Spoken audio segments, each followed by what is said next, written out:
Made you laugh, see? Good morning, everybody. This is Kat Day with SPM TV, and we are here with Sharik Syed and Dominic Esposito, the drill instructor. Dominic, take it Hey, away. good morning. Good morning, Kat. Thank you so much. Got you up a little bright and early this morning. Yeah, there you go with your coffee. Yep. Something to get those wheels turning. Well, you're in another time zone, so you obviously have to do that. But Sharik, good morning. Good morning to you. Good evening from here. It's Oh, 10 good Yeah. evening from there. Well, now wait a minute. In the background, it looks like you're standing on a cliff in San Francisco. You're not ready to jump, are you? That's just the You're not background. planning on jumping. That's going to end this interview way too soon. Oh no, that's just the background. I'm Okay. He speaking from is in Singapore. Singapore. Yeah, Uh-huh. Wow. that's Okay, so right. you're in Singapore.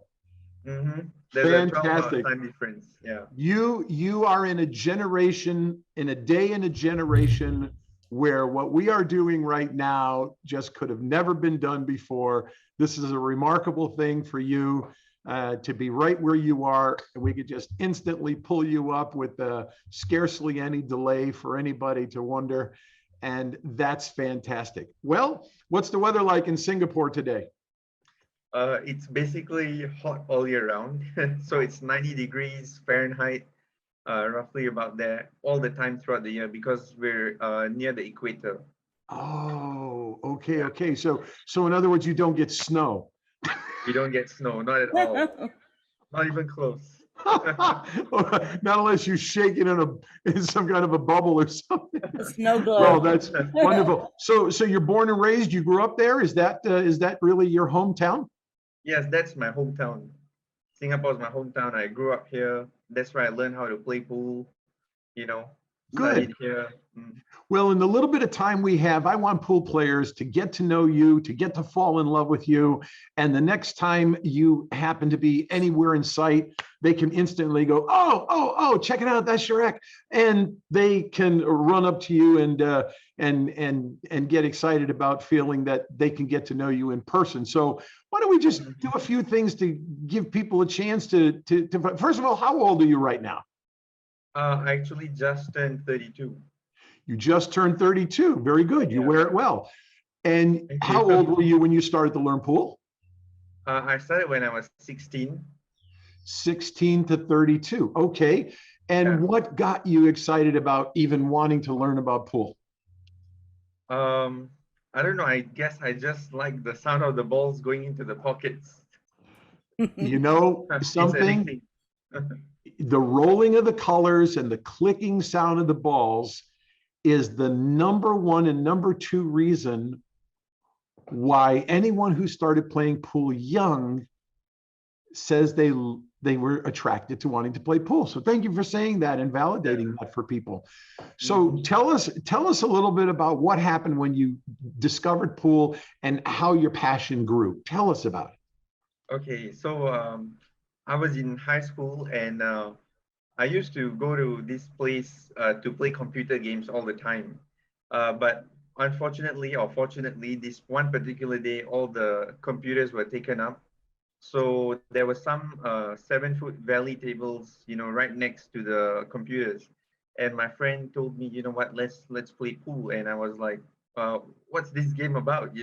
So he brought me and he showed me how to play it and I really enjoyed it. So the next day we came back to the same place and all my friends went up to the computers and I was like, guys, let's play some pool first. Yeah. And that was all she wrote. And since that day, I just never stopped playing and I got fortunate enough to get into the national junior team in Singapore. Oh, And wonderful. from there, it just took off. Well, from that time that you played for the first time till you got to that junior national team, how much time elapsed? Actually, it was only 3 months because Singapore is quite a small country, Okay. so we only have 5 million people. So obviously, within 3 months, I couldn't become a good player, right? But the people that were at the pool hall that I used to play at probably recognized that I really love the sport, and they asked me if I want to go into the junior team. So I went uh, to see the national coach, and he looked at me, he watched me play, and a couple of days later, I received a mail stating that I've been selected to join the national junior team. Wow, That's congratulations. what a benefit for you to be in a country where there was such a small population and such a small interest for pool that opened the way for you, or you'd have just gotten passed over and nobody would have thought twice about it. Yeah, that's absolutely true.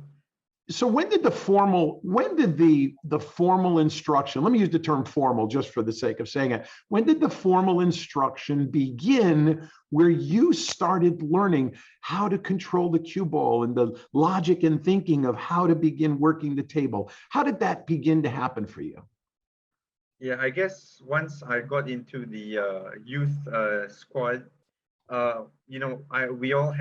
we had a coach, and and the training was only held once a week when I was a youth player. So every Saturday I would go down, and the coach would give us some drills to do, or he would make us play against each other, make the junior players play against each other.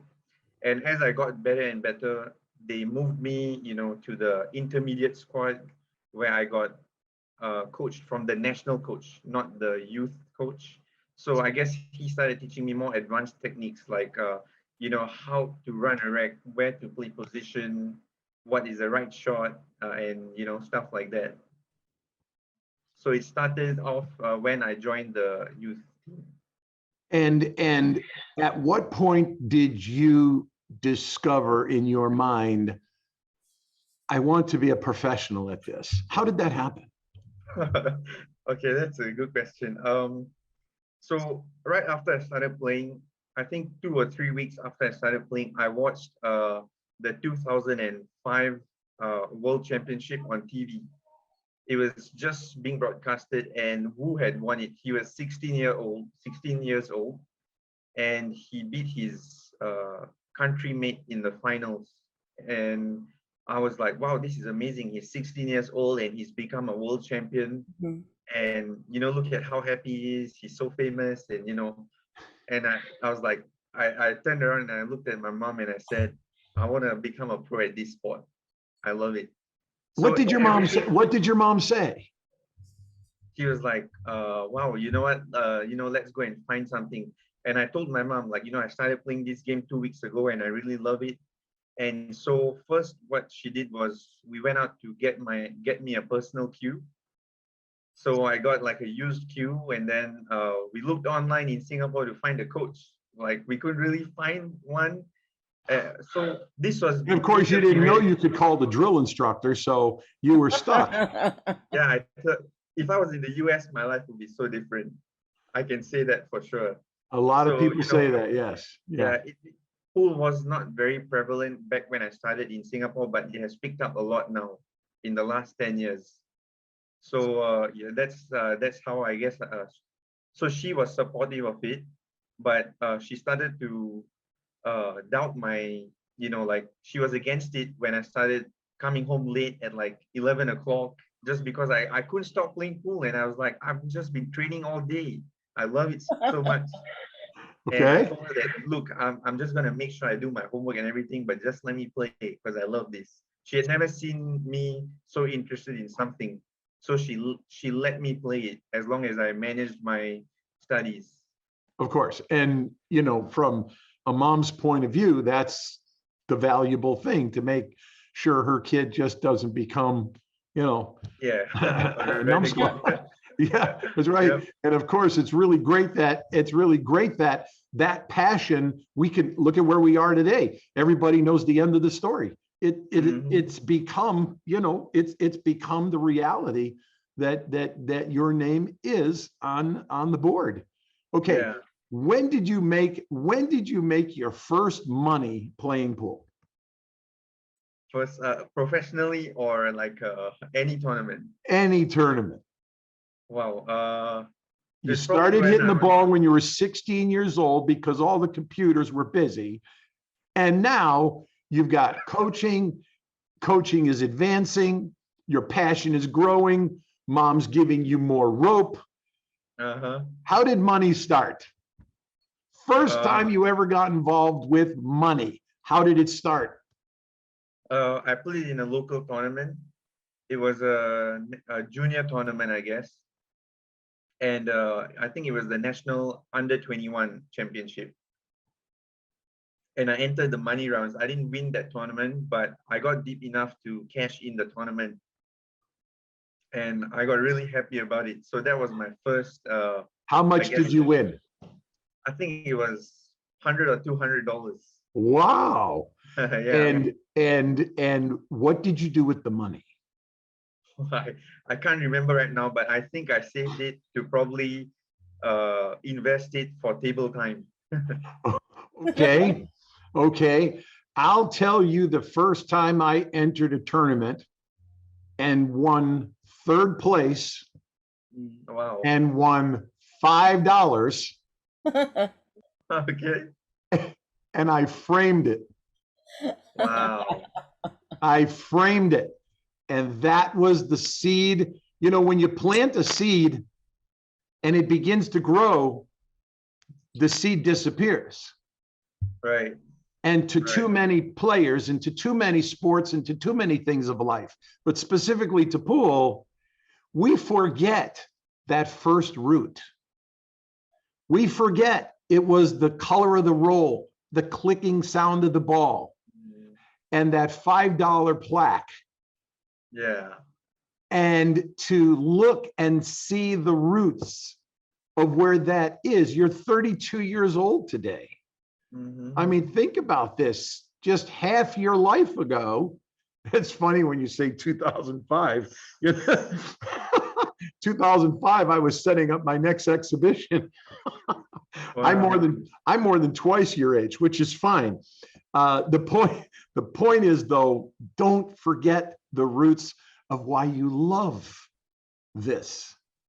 It's going to come in so valuable a place for you as you grow. You'll never forget that passion. The first time you went back and said, hey, let's play some pool before we get on the computers. Remember? Yeah. You've got to, don't forget, never forget the joy of the journey. Yes. Or it's too easy to fall into the mental nonsense that goes on. It really does. This is exciting. So, okay, we've got a bit of a foundation. We got a little bit of an idea of who you are and how it started. And congratulations to your mom. You make sure you tell her the drill instructor said, "Great mom, great job." Yeah. We're going to take a commercial break right now. Kat, if you wouldn't mind paying some of the bills, and then let's get back to this conversation.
Okay, we're back. Kat, you're still there? Everybody's there? Yeah. Yeah. Okay, good.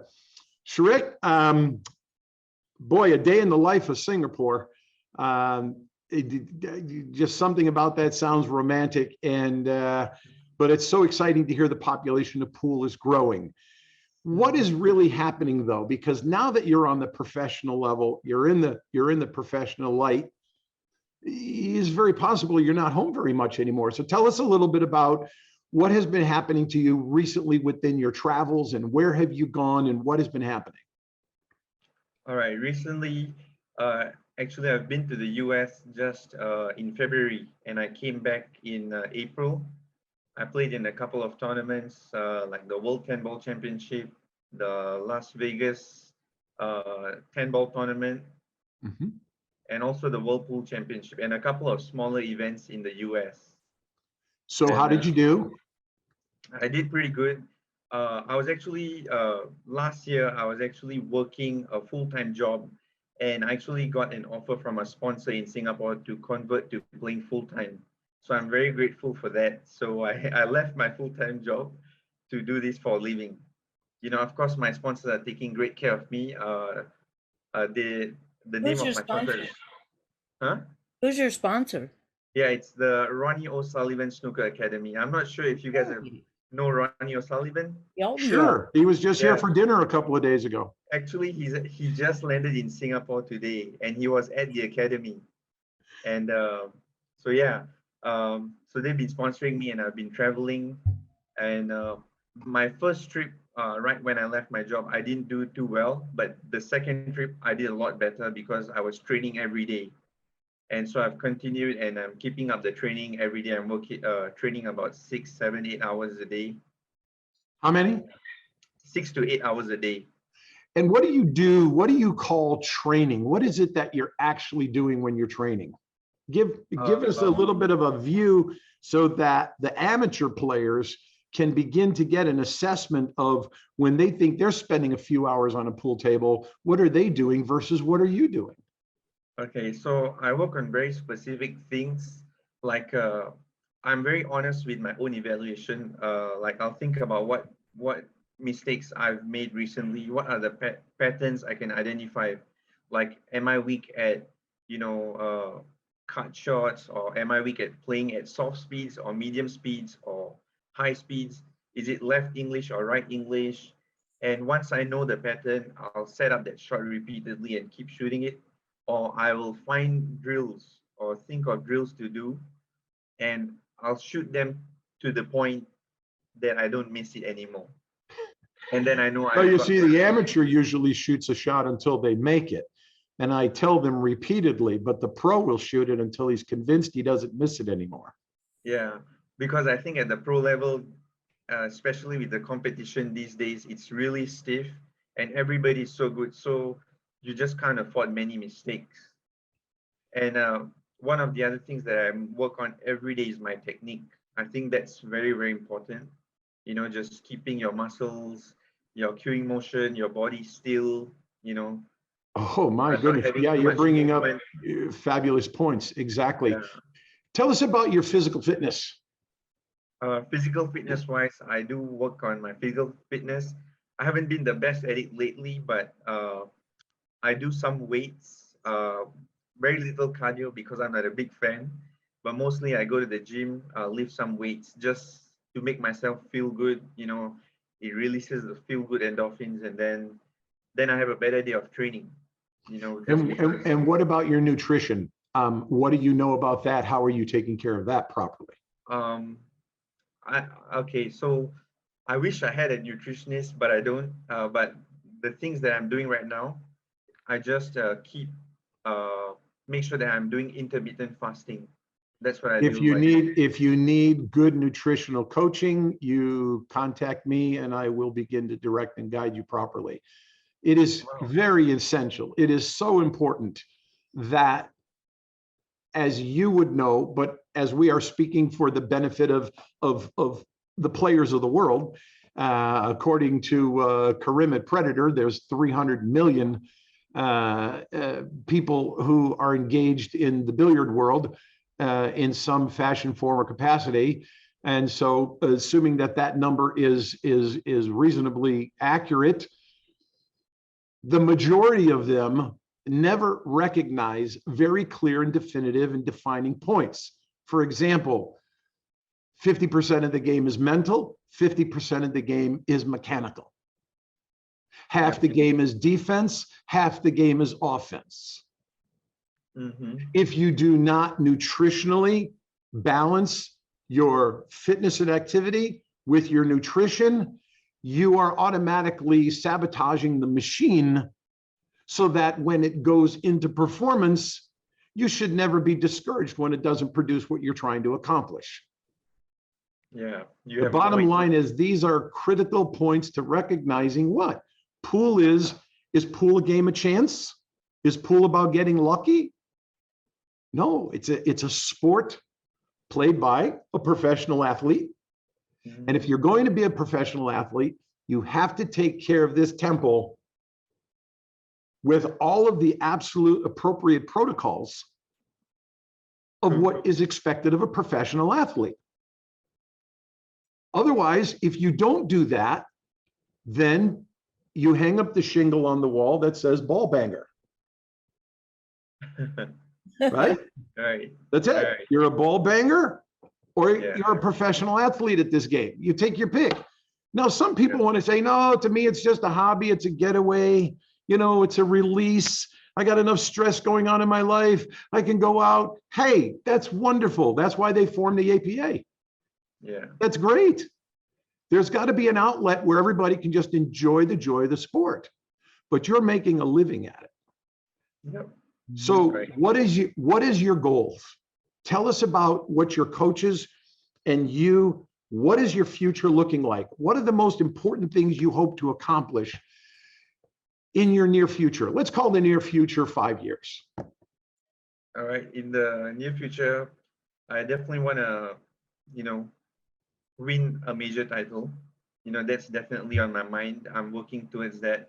That's something that I've always wanted to do, but never had the opportunity until now, until I had like a sponsor that's, taking care of me full time. So I can really give 100% effort, to my training.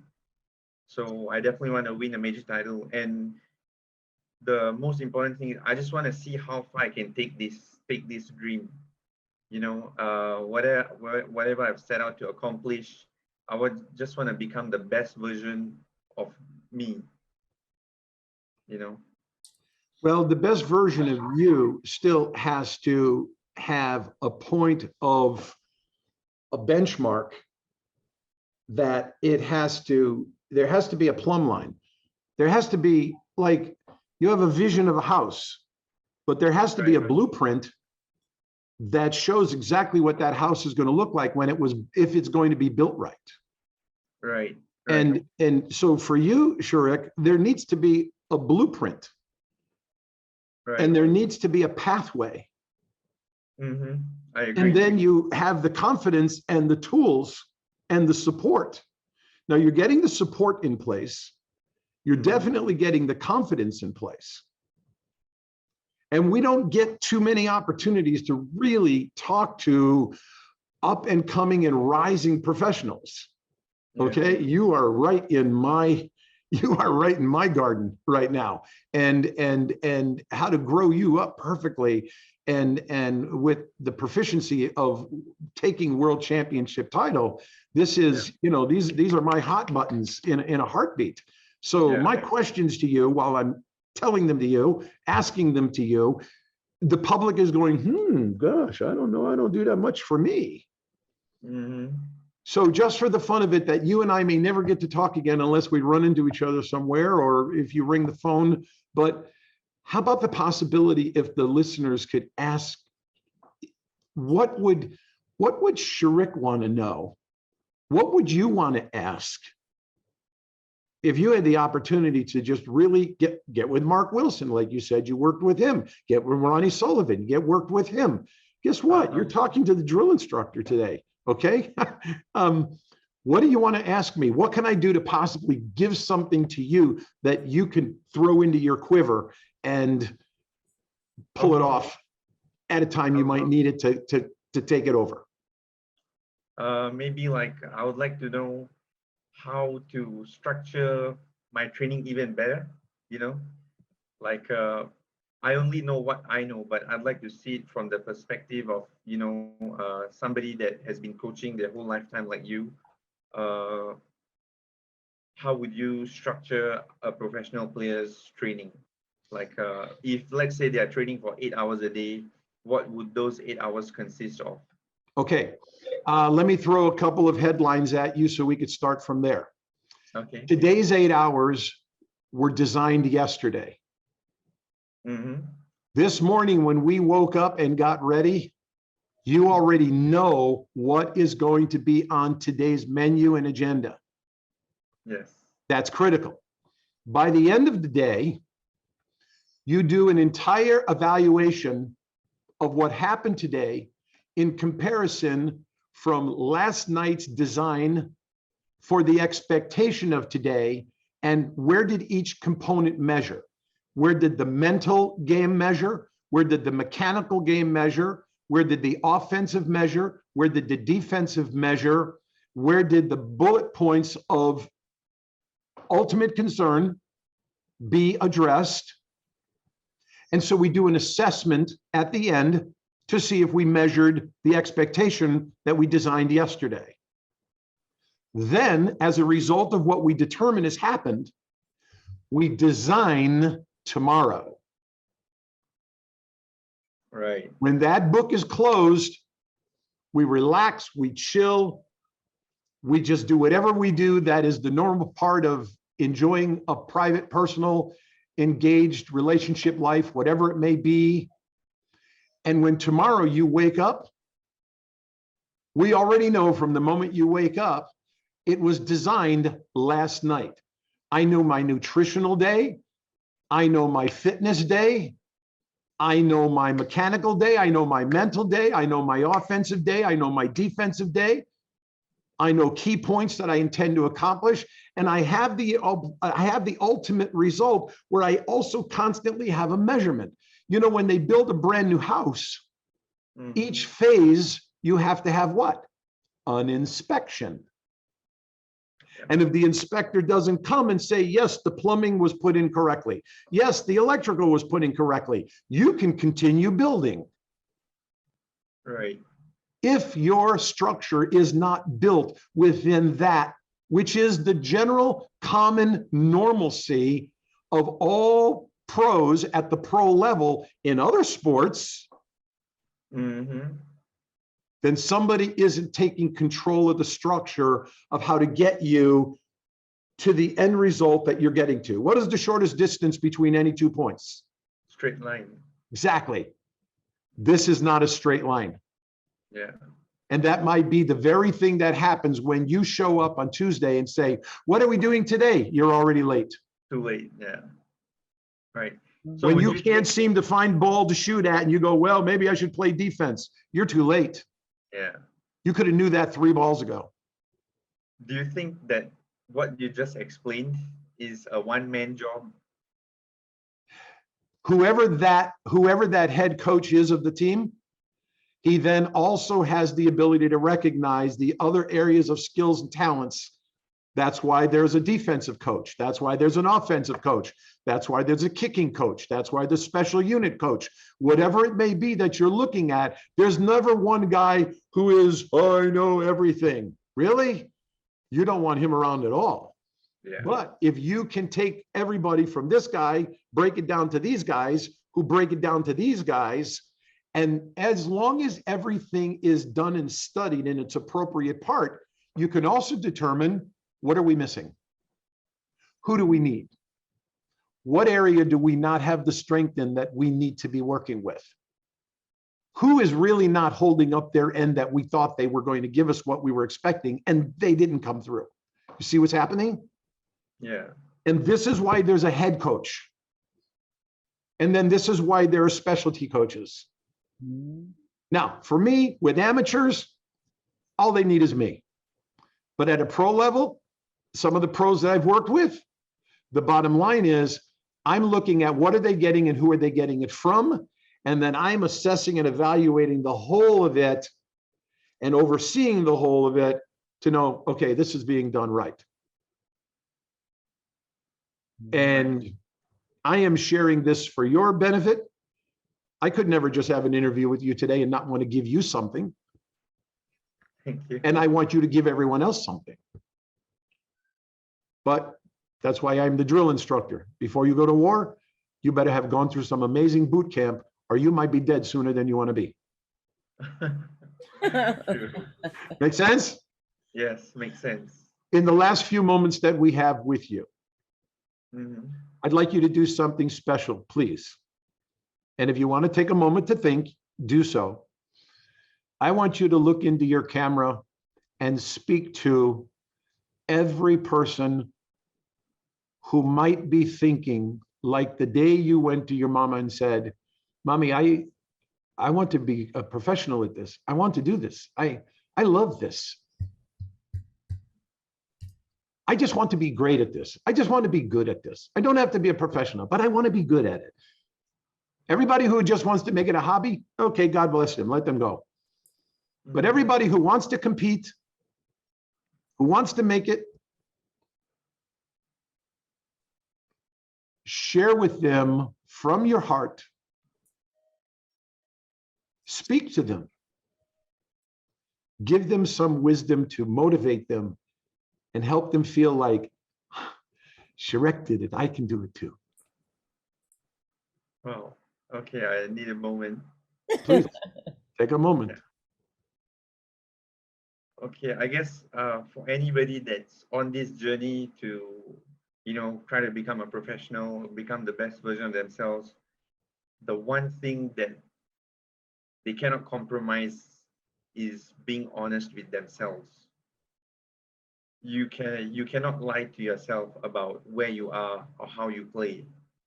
Because if you do that, that's the end. You're never gonna get better because how you play and how you think you play are two different. There's a disparity in those two things. And that should always be congruent. You should always know where you stand and you should know your weaknesses and accept, your level of play and keep working on it rather than trying to lie to yourself. Like, I'm good at that. Because if you truly were, then the results, I guess, would show it, or the consistency would show it. So you always have to be honest with yourself. That's beautiful. Your words remind me of a comment. The very smartest man I know that has ever lived said this: no student is above his teacher, but when he has been perfectly trained, he will be like his teacher. Pay very close attention to who is teaching you, because that is the level you'll reach. Very true. Yes, more than very true. I won't tell you exactly who said that, but when I do tell you, you will know, yes, that was the smartest man that ever lived. Awesome. In all of history. Wow. Sharik, thank you so much for your graciousness to join us, to give up your time, especially you're on the other side of the world right now. I'm excited to see your future grow now. And I appreciate your mom. Thank The you. very I'll most. let her know that. You make sure every moment you can, you call your mommy on the phone and say, Mommy, I love you. And every chance you get, don't just give her one hug, give her two. And thank her that she did the very best thing to let her son enjoy the vision and passion of his heart. And thank you for your contribution to this whole billiard world and giving us the insight that moves you and gives you the faith and the confidence and the hope to achieve this world champion. And the next time we hear or somebody snitches and tells us you won the world champion somewhere, we better have you back on here so we can hear the whole story and how it came to be. Would that be fair? I would love to. That's fantastic. Goes without saying. Yes. Okay, Kat, why don't you take us out, and thank you. I have one question. We'll see you at the US Open? Yes, you will. I'll be there. All right, great. And with that, be on the lookout for Sharik at the US Open, and everybody have a great day. All right. Thank you.